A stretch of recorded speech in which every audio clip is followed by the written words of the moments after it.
terrain pour tenter de comprendre ce qui attend la ministre de l'Agriculture. Au moment où on se parle, elle est dans l'avion, elle prend la direction de Toulouse pour se retrouver effectivement à Toulouse en réunion de crise, mais également sans doute pour aller à la rencontre des agriculteurs. Victor Pérez-Boucheron est sur place sur la 64, là où il y a en particulier ce point de blocage.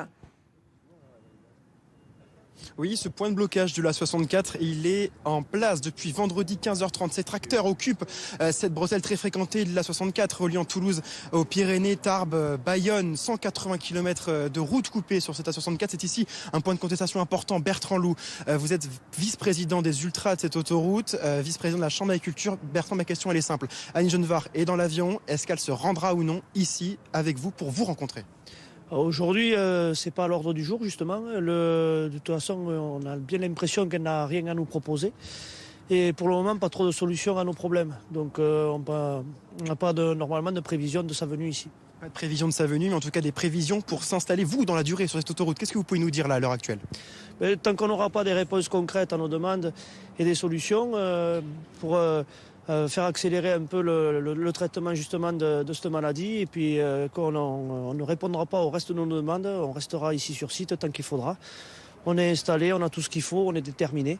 Et cette fois-ci, on ne partira pas sur des promesses. On va élargir un petit peu, Bruno. La ministre, elle a dit qu'il n'y avait plus aucun foyer actif en France. Pourtant, à quelques kilomètres de là, il y a des suspicions peut-être de cette maladie bovine. Il y a quand même des foyers. Alors, Bruno, qu'est-ce qui se passe ? Bertrand, pardon. Le problème, c'est qu'il y a plus d'1 mois d'incubation de la maladie, donc il peut en sortir à tout moment, n'importe où. Il y a eu du transport illicite, des acteurs de la profession n'ont pas respecté les règles non plus. Et les règles à elles-mêmes ne sont pas assez strictes et assez respectables. Donc du coup, on a possiblement un étalement de la maladie, et tous les jours, il peut sortir des nouveaux cas. Merci beaucoup, Bertrand Loup. Voilà, vous l'avez compris, une colère toujours très très forte ici sur ce point de blocage symbolique de la 64.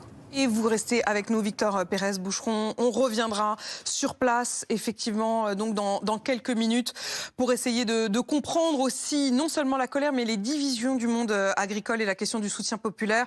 Nous serons donc avec vous dans quelques minutes, mais je voudrais d'abord